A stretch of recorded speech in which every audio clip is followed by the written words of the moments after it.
오늘 하나님의 말씀은 이사야서 53장 1절부터 5절까지 말씀입니다. 우리가 전한 것을 누가 믿었느냐? 여호와의 팔이 누구에게 나타났느냐? 그는 주 앞에서 자라나기를 연한 순 같고 마른 땅에서 나온 뿌리 같아서 고운 모양도 없고 풍채도 없은즉 우리가 보기에 흠모할 만한 아름다운 것이 없도다. 그는 멸시를 받아 사람들에게 버림받았으며 간고를 많이 겪었으며 질고를 아는 자라. 마치 사람들이 그에게서 얼굴을 가리는 것 같이 멸시를 당하였고 우리도 그를 귀히 여기지 아니하였도다. 그는 실로 우리의 질고를 지고 우리의 슬픔을 당하였거늘 우리는 생각하기를 그는 징벌을 받아 하나님께 맞으며 고난을 당한다 하였노라. 같이 읽습니다. 그가 찔림은 우리의 허물 때문이요 그가 상함은 우리의 죄악 때문이라. 그가 징계를 받음으로 우리는 평화를 누리고 그가 채찍에 맞음으로 우리는 나음을 받았도다. 아멘. 오늘 설교 제목을 그와 우리, 즉 예수님과 우리 이렇게 제목을 붙였습니다. 이사야는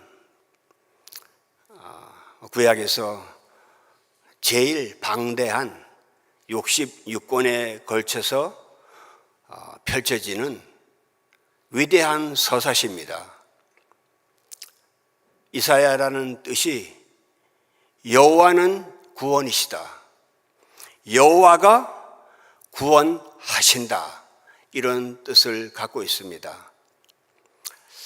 지금 저와 여러분들이 읽은 53장은 이사야서를 크게 나누는 두 번째 부분에 해당되는 것이죠. 이사야서 1장과 39장은 많이 들으셨을 겁니다.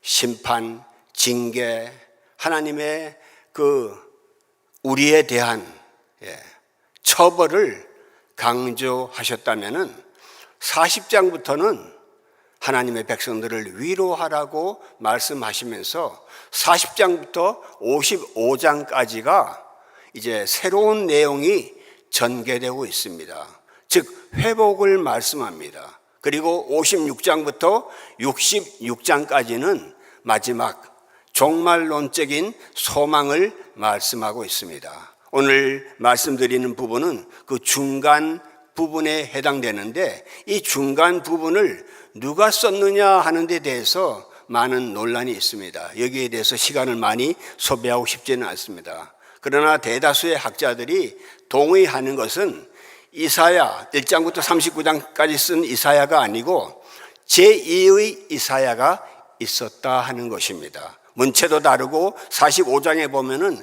페르시아의 왕 고레스도 나옵니다.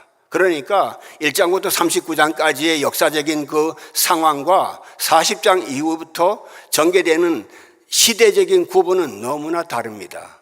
그렇기 때문에 두 번째 이사야가 썼다라고 이렇게 얘기를 하는데 저는 이 두 번째 이사야라고 하는 알려지지 않은 첫 번째 39장까지는 분명히 이사야라고 이름도 나오고 어떤 출신이고 자세하게 자기 소개를 그래도 합니다. 하나님의 환상을 본 것도 얘기하고 그러나 40장부터는 완전히 다른 면에서 이 시가 전개되고 있기 때문에 제2의 이사야가 썼다라고 하는 것이 옳다고 여겨집니다. 마치 스타인웨이라고 하는 피아노, 그랜드 피아노를 인생의 무대, 세상의 무대, 역사의 무대에다가 그랜드 피아노를 무대 뒤에 감추어 놓고 제2의 이사야가 어마어마한 교향곡을 쳐내는 같은 그런 느낌을 받습니다.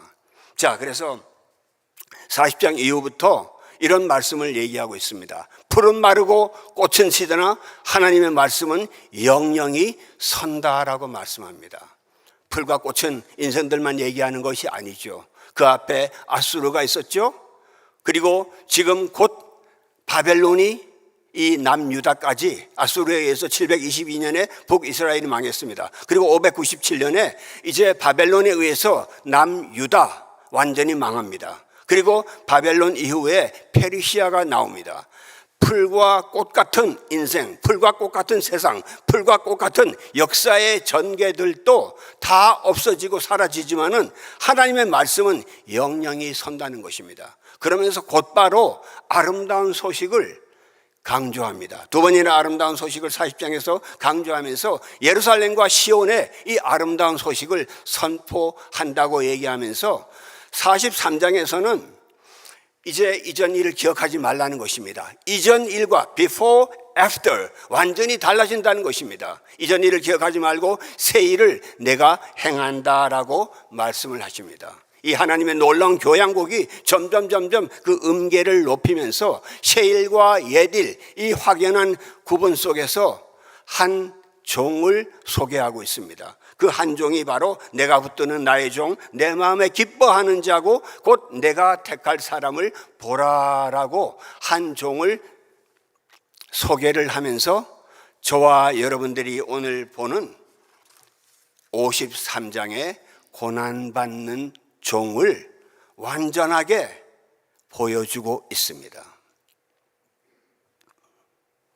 자, 고난받는 종이 나오기 전까지 백성들을 위로했죠. 하나님의 말씀이 섰죠. 그리고 옛일과 새일에 대한 확연한 구분이 생겼죠. 그리고 이제 고난받는 종, 순환받는 종 예수 그리스도를 보여주고 있습니다. 1절을 보겠습니다. 1절을 보시면 우리가 전한 것을 누가 믿었느냐, 여호와의 팔이 누구에게 나타났느냐 이렇게 말씀하고 있습니다. 여기에 보시면은 우리가 어떻게 믿게 되었느냐, 우리말 표현에는 그냥 믿었느냐 이렇게 표현되어 있지만은 우리가 어떻게 믿을 수 있었겠는가 말이죠. 믿음에 대해서, 그리고 여호와의 팔이 어떻게 나타났느냐, 누구에게 나타났느냐, 그러니까 우리에게 전한 것을 누가 믿게 됐느냐, 여호와의 팔이 어떻게 나타났느냐. 여호와의 팔은 구원을 말하는 거죠. 저는 이 1절을 보면서 리미티드 에디션을 생각을 해봤습니다. 하나님의 구원, 하나님의 전한 메시지를 모든 사람이 다 받은 것은 아닙니다. 사람들이 지각은 할 수 있어요. 하나님의 말씀, 영영이 서는 하나님 말씀이 온 세계 다 퍼져 있지만 누가 이것을 들을 수가 있었느냐 말이죠. 누가 우리가 전한 것을 누가 믿을 수 있었느냐 말이죠. 리미티드, 소수의 정한 사람들. 리미티드 에디션이라는 말 아시죠? 한정판이라는 겁니다. 우리 전한 것을 누가 믿을 수 있었느냐 말이죠. 그리고 하나님의 팔이 어떻게 누구에게 나타났느냐 하는 것에 대해서도 하나님의 팔이 뻗어 있을 때 우리가 모든 사람들이 그 하나님의 팔을 다 붙듭니까? 얼마 전에 스키장에서 어떤 사람의 팔이 이렇게, 그 사람은 파묻혔어요. 그런데 그 사람이 팔이 하나 올라와 있었는데 스키를 타고 내려오는 사람이 그 팔을 본 거예요. 눈 속에 파묻힌 팔을 하나 보고 그 사람을 끄집어내서 그 사람은 살았습니다. 하나님의 팔이 무엇입니까? 우리에게, 저와 여러분들에게 하나님의 정하신 자, 하나님께서 예정하신 자들에게 하나님의 팔이 뻗어 오신 거죠. 주의 친절한 팔에 안기세, 그 크신 팔에 안기세, 그 영원하신 팔에 안기세라고 우리가 찬송하지 않습니까? 하나님의 친절하신 팔, 그 크신 팔, 그 영원하신 팔에 안기는 사람들은 그렇게 많지는 않을 겁니다. 저와 여러분들이 오늘 말씀을 통해서 하나님께서 하나님의 전하신 것을, 하나님의 이 메시지를 내가 그래도 들을 수 있었고, 내가 믿을 수 있었고, 하나님의 그 팔을 내가, 그 친절한 팔, 그 크신 팔, 그 영원하신 팔을 내가 그래도 의지하고 붙들 수 있었다는 것에 대해서 우리는 분명히 감사할 수가 있는 것입니다. 그러나 2절에 봅시다. 그는 주 앞에서 자라나기를 연한 순 같고 마른 땅에서 나온 뿌리 같아서 고운 모양도 없고 풍채도 없은즉 우리가 보기에 흠모할 만한 것이 아무것도 아름다운 것이 없다고 얘기합니다. 2절은 저와 여러분들이, 우리가 그 예수 그리스도를 볼 때 no beauty, no majesty, 아름다운 게 없다는 거예요. 그냥 마른 땅에서 삐쭉 나온 그 마른 줄기 같았다는 거예요. 사람들이 혹하는 게 뭐죠? 껍데기죠. 겉모양이죠. 많은 사람들이, 여러분도 겪으셨겠지만은 외모를 보고 결혼했다 하는 사람들 정말 많습니다. 그리고 조건 보고 결혼했다는 사람 정말 많습니다. 사람들은 가장 많이 끌리는 게 눈에 보이는데 아름답고 풍채도 그럴듯하고 뭔가 이렇게 앞에 보이는 거 있잖아요. 머제스틱한 거. 야, 그 사람 굉장하구나 하는 거. 예수 그리스도는 그런 게 하나도 없었다는 거예요. 3절을 봅시다. 3절 보시면은 멸시를 받았죠. 버림받았죠. 그리고 우리가 고개를 돌린 거예요. 깊이 인물이 된 거예요. 예수님은 그야말로 멸시천대를 받은 거예요. 2절에서는 완전히 사람들이 눈에 뭐 이렇게 끌릴 만한 게 하나도 없는 거예요. 3절에는 우리가 멸시를 했고 우리가 리젝트한 거예요. 우리가 그냥 버려버린 거예요. 3절에 우리가 깊이 했다는 거예요. 볼 게 없다는 거예요. 쳐다볼 필요도 없고 우리가 아예 멸시를 하고 우리가 버려버렸다는 거예요. 4절 봅시다. 우리의 질고를 지고 우리 슬픔을 당했는데 어떻게 한다는 거예요? 우리는 생각하기를 그는 하나님의 벌을 받는다. 자, 우리 한국 사람들이 많이 쓰는 말, 그 사람 앞에서는 잘 안 쓰지만은 여러분이 미워하는 사람, 여러분이 혹 좀 눈에 거슬리는 사람 있잖아요.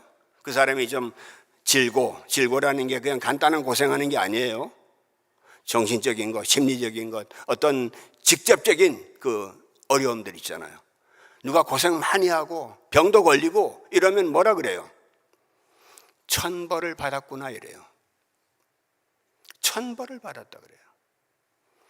예수 그리스도에 대해서 우리 보기에, 눈에 보기에 끌리는 거 하나도 없었고 우리가 싫어했고 고개 돌렸고 기피했고 버렸고, 그리고 예수님은 하나님께 매를 받아서, 그가 매를 맞아서 하나님으로부터 징벌을 받는다라고 우리는 생각을 한다는 거예요. 가혹한 얘기가 아닙니다. 저와 여러분들의 그리스도 안에서 우리가 거듭나기 이전의 상태를 그대로 노출하고 있습니다. 그렇지 않아요? 우리가 지금도 중생했다고 하지만은 성령 안에서 말씀과 성령으로 계속 새로워지지 않는 한은 여전히 우리는 보는 것으로 판단하고 사람들을 쉽게 미워하고 멸시하고 거절하고, 그리고 조금 좀 저 사람 힘들면은 천벌받고 있는구나, 그렇게 대부분 추정을 합니다. 바로 우리의 상태가 이러함에도 불구하고 이제 가장 중요한 5절로 갑니다. 바로 그가 찔림은 우리의 허물 때문이고 그가 상함은 바로 우리의 죄악을 인함이라. 그리고 그가 징계를 받음으로 우리가 평화를 얻었고 그가 채찍에 맞음으로 우리가 나음을 입었도다. 이 고난받는 종, 아까 앞에서 소개한 53장의 이 위대한 묘사, 너무 정확한 묘사 아닙니까? 5절까지만 읽었지만 그 이후에 우리는 각기 양 같아서 제 갈 길로 갔고, 그는 신문을 당할 때도 입을 열지 않으셨고, 너무 정확하고 확실하게 그래픽하게 그야말로 디테일하게 예수 그리스도의 고난을 묘사하고 있습니다. 윌리엄 바클리라고 하는 영국의 유명한 성서학자, 정말 한 세기에 나올까 말까한 위대한 성서학자가 이런 말을 했어요. 예수의 육체적 고난에 대해서는 사람들이 이러니 저러니 말하지 않으려는 것이 일반적인 경향이다. 맞지 않습니까? 우리가 굉장히 추상적으로 생각해요. 주님이 날 위해서 죽으셨다. 육체적인 고난에 대해서 이러니 저러니 잘 말하지 않으려고 합니다. 우리 주변을 한번 봅시다. 주님에 대해서만 그렇습니까? 우리가 어떤 분이, 잘 아는 분이 돌아가셨어요. 최근에 잘 연락이 없었어. 그런데 어떻게 이렇게 연락을 받게 되고 알게 되잖아요. 그분 어떻게 돌아가셨어? 지병이 있었던가 봐요. 지병. 신문에 보면 좀 유명한 분들 돌아가시면 지병이라고 나오잖아요. 암이라고 하면은, 또 무슨 병이라고 하면은 사람들이 그 사람이 무슨 살아서 나쁜 짓 좀 하고 좀 그렇게 살았으니까 그렇게 죽었구나. 죽음에 대해서는 사람들이 잘 얘기하지 않으려고 합니다. 그리스도의 죽음에 대해서도 추상적인 신학적인 용어 몇 개로 때우려고 하면은 안 됩니다. 분명히 예수 그리스도는 찔리셨고 상하셨고 징계를 받았고 채찍에 맞았습니다. 그냥 단어들이 아닙니다. 찔렸다는 거, 이건 완전히 뚫고 들어간 거예요. 창의 허리 상하여 만세반석 열리니 내가 들어갑니다. 창의 허리 상하여 물과 피를 흘렸으니 내게 효험되어서 정결하게 되겠네 라고 찬송하지 않습니까? 만세반석 열려서 어떻게 들어갑니까?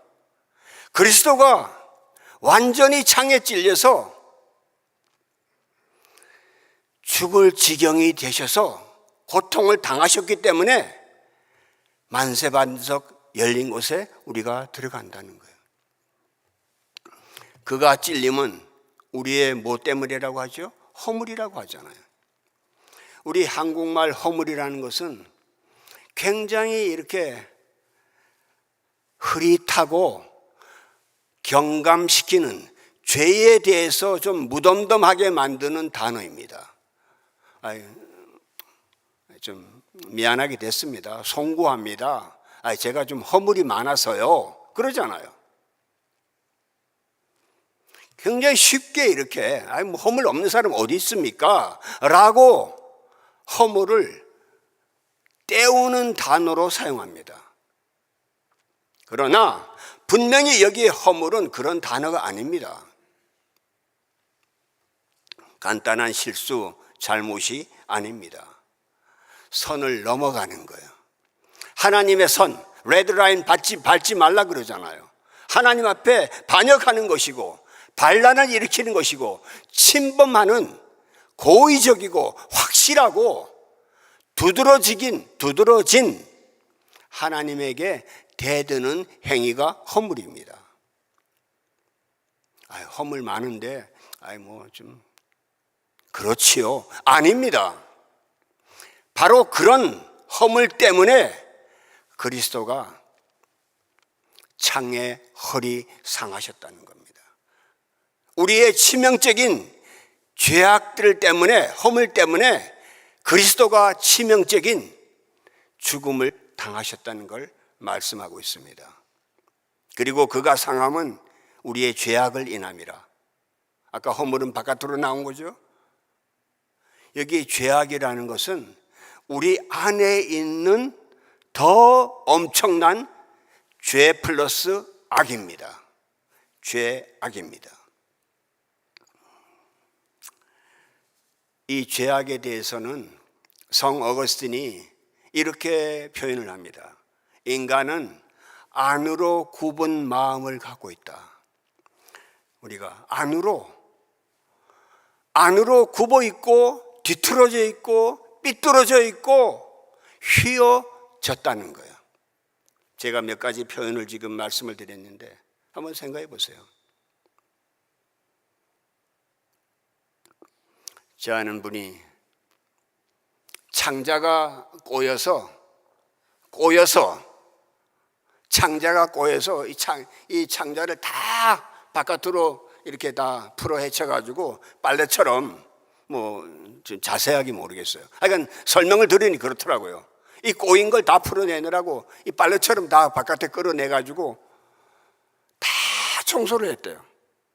너무너무 힘들고 그 과정이 너무 힘들었다는 거예요. 저와 여러분들이 안으로 꼬인 거예요.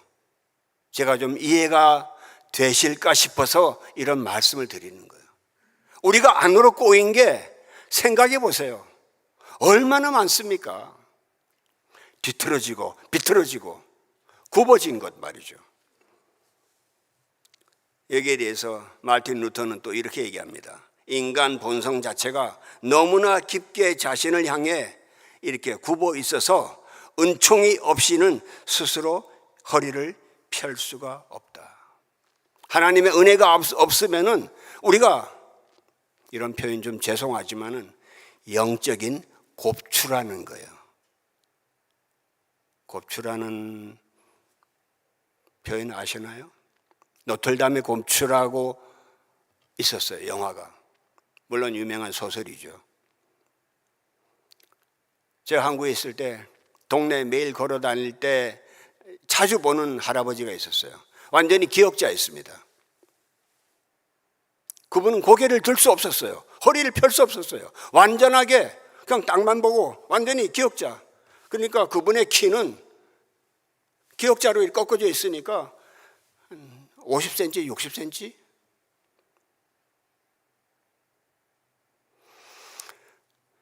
저와 여러분들이 신체가 그렇지 않다 할지라도 우리의 죄악이 거의 땅바닥에 닿는 수준에 꺾어진 사람이라고 우리가 이해를 하면 은혜가 됩니다. 절대 우리가 하나님의 이 놀라운 은혜, 은총을 받으려면은요, 우리의 허물과 우리의 죄악이라는 것이 얼마나 끔찍하고 무섭고 두려운 거라는 것을 우리가 받아들여야 됩니다. 나 좀 괜찮은 사람이야. 이 정도 지금 신앙생활 했고 이 정도 지금 그럴듯하게 사는데, 그럴 수 있습니다.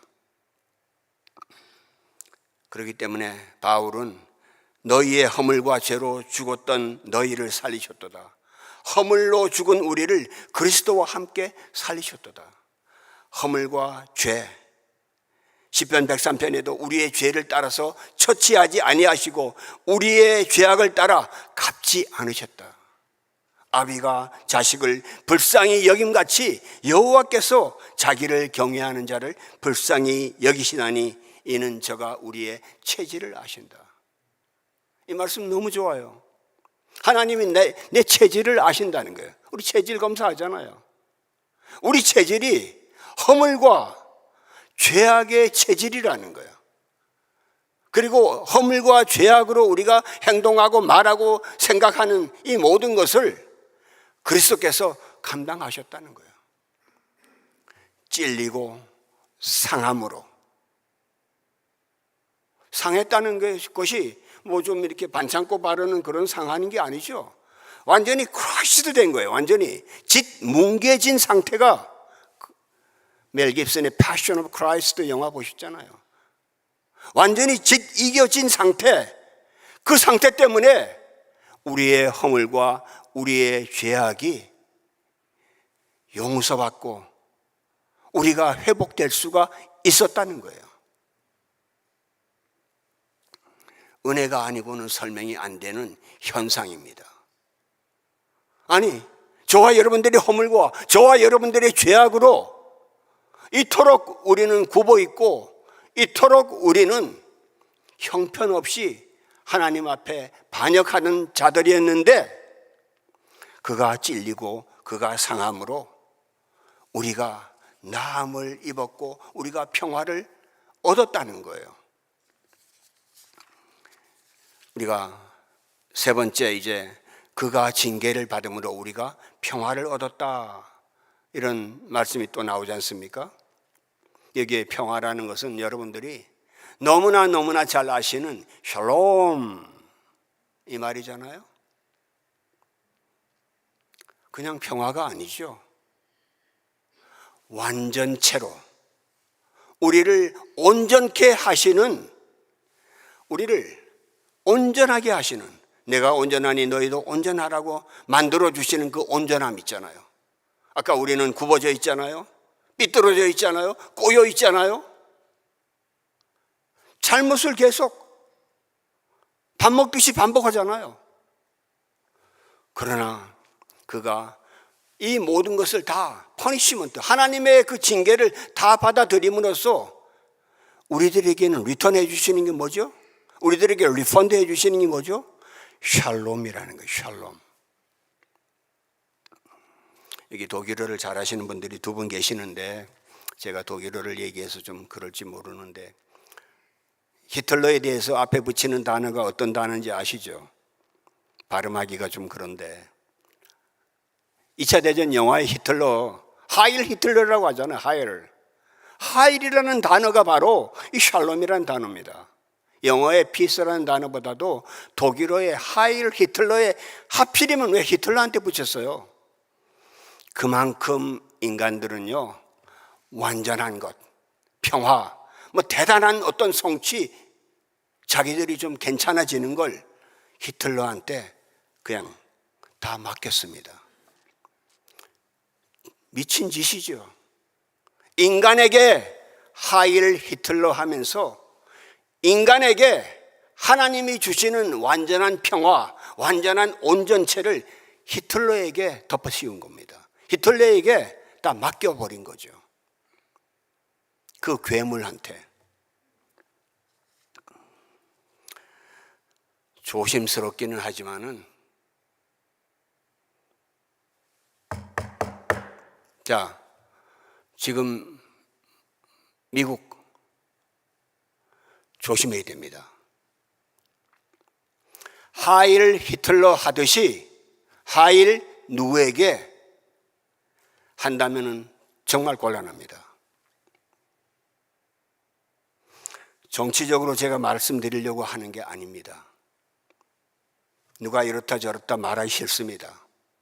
그런데 인간에게 영광 돌리고 인간이 우리를 잘 살게 해주고 인간 때문에 세상의 모든 게 다 잘 풀리고 모든 게 윈 우리는 이기고 있다, 계속 이기고 있다, 어쩌다 보셨죠?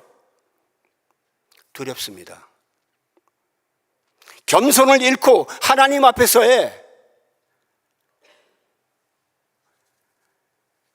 죄에 대한 자각이 무너지면요, 미국이 영영 계속 갑니까?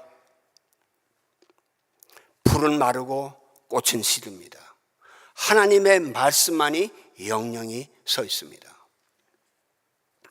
평화는 그렇게 파워로, 힘으로 평화를 눌러버리겠다, 이겨보겠다, 성취하겠다 하는 것도 우리의 무리한 장난입니다. 말씀에 우리가 돌아가야 됩니다. 그가 징계를 받음으로 우리가 샬롬, 하이를 얻었다는 거예요. 하일 히틀러가 아닙니다. 마지막으로 여호와 라파, 그가 채찍에 맞음으로, 채찍, 여러분들이 어릴 적에 부모님한테 좀 잘못해서 뭐 이렇게 그냥 종아리 그거 아니죠? 아시죠? 학교에서 선생님한테 무슨 자로 손바닥 몇 대 맞은 거, 그게 아니죠? 채찍, 납하고 쇳덩어리가 박혀있는 그 채찍에 맞음으로 우리에게는 여호와 라파, 나음을 입었다는 거예요. 출애굽기 15장에 마라의 쓴물을 단물로 바꿔주시는 놀라운 사건이 나오잖아요. 거기에서 여호와 라파, 여호와는 치유하시는 하나님이시다. 아까 평화를 얻었는데 그 평화가 우리가 완전히 나음을 받는 거예요. 완전하게 나아지는 거예요. 우리 교회 수술하시는 분, 또 병석에 계신 분, 몸이 불편하신 분 많이 있다는 거 압니다. 우리 모두가 다 질병과 간고를 많이 겪고 있습니다. 어떤 사람도 완전한 나음을 입은 사람은 없습니다.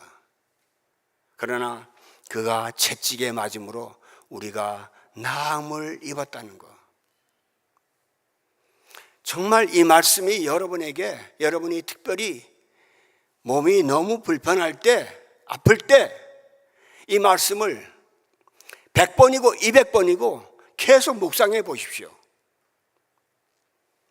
저는 최근에 다 그러시잖아요. 새벽에 많이 깨잖아요.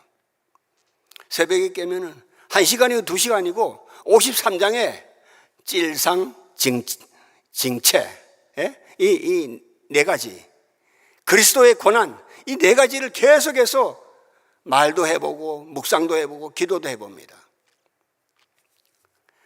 제가 실제 나았다 이렇게 좀 간증하면은 또 어떻게 생각하실지 모르는데 나음을 주십니다.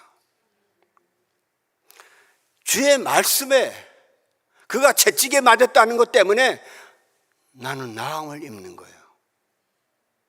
회복이 되는 거예요. 그리스도의 그 완전체를 향해서 내 성하지 않은 몸이 성하게 계속해서 바뀌어져 가는 거예요.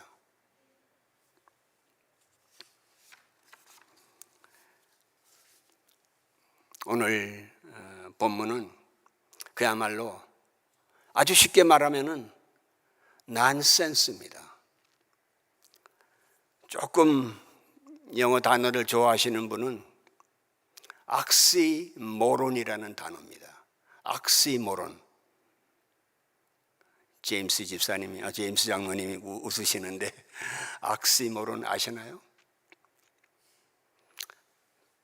역설인데 역설보다는 두 가지 의미를 갖는 거예요. 아주 쉽게 설명을 드리면 악시모론이라는 게 한국 분들이 요즘에 많이 쓰는 오픈이라는, 혹시 목사님 오픈이라는 단어 아시나요? 모르실 것 같아. 세상과 나는 광고도 없고 오직 십자가만 아니, 그런 말이 있습니다. 오픈이라는 게요, 우습지만은 슬프다는 거예요. 슬프지만은 웃긴다는 거예요. 그런 뜻이 아니에요? 이게 제가 언제 설교했던 비터 스윗 같은 거예요. 씁쓸한데 달콤하다는 거예요. 달콤한데 씁쓸하다는 거예요. 이게 악시모론이라는 단어인데 오늘 본문의 내용이 그야말로 악시모론입니다. 말이 안 되는 거예요. 그런데 은혜가 되는 거예요. 우리는 그를 아무런 거 점수 안 줬어요. 우리는 버렸어요. 우리는 하나님께 벌 받는다고 그렇게 했어요. 우리가 한 거는 허물이고 죄악이에요. 그런데 우리에게 돌아오는 것은 완전한 씁쓸 달콤한 복음의 혜택이에요. 복음의 완전한 혜택을 내가 뭘 잘해서 한 건 없어요. 전부 한 것은 우리가 잘못했는데 잘못했는데 받은 거예요. 혜택을 받은 거예요. 그 혜택은 뭐죠? 그리스도께서 죽으심으로 그리스도께서 우리를 위해서 완전한 대속의 죽음을 당하셨기 때문에 우리에게 혜택이 된 거예요. 그렇기 때문에 고린도전서 1장 18절에 사도 바울은 십자가의 도가 멸망하는 사람들에게는 어떻다고 그러죠? 미련하다고 얘기합니다. 그리고 구원을 얻는 우리에게는 하나님의 능력이 된다라고 말하는 것입니다. 바로 이 십자가의 도는 악시모론입니다. 말도 안 되는 미련한 거예요. 모론이라는 단어가 8살부터 12살짜리 애들이 행동하는 게 모론입니다. 모론 앞에 악시라는 게 또 붙었는데요. 그렇게 철딱선이 없는 애가 지멋대로 행동하는데 십자가의 도를 이해를 못하는 사람, 멸망하는 사람들은 십자가의 도가 그렇게 모론하다고, 미련하다고 그렇게 보는 거예요. 그러나 구원을 얻는 우리에게는 하나님의 능력이라는 거예요. 이 하나님의 놀라운 능력이 저와 여러분들에게 지금부터 계속 임하기를 축복합니다. 우리는 사순절을 지나가면서 사순절이라는 단어보다는 저는 사승절이 되었으면 좋겠습니다. 사순절, 다 아는 사순절이에요. 그러나 사승절, 그리스도 안에서 죽고 그리스도 안에서 승리한다는 거예요. 그리스도가 죽었기 때문에 내가 죽었고 그리스도가 사셨기 때문에 내가 다시 사는 승리를 얻는다. 사승절의 시간들이 저와 여러분들에게 임하기를 축복합니다. 기도하겠습니다.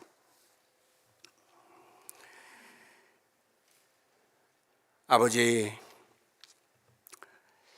지금 저희들은 어느 시대에 어떻게 살고 있는지요? 다시 한번 오늘 이사야서 53장을 통해서 우리 모두의 현상과 우리 모두의 실제와 우리 모두의 모습을 정직하게 파악하게 도와주옵소서.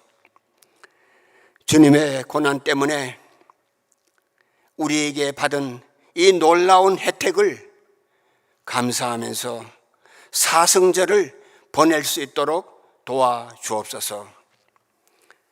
이제는 우리 구주 예수 그리스도의 은혜와 하나님 아버지의 설명이 안 되는, 감당이 안 되는 그 사랑하심과 성령 하나님의 인도하심과 역사하심과 충만하심과 교통하심이 53장을 묵상하면 묵상할수록 은혜가 되기를 소원하는 모든 하나님의 성도들이 하나님의 은혜를 받기를 간절히 축원드리옵나이다. 아멘.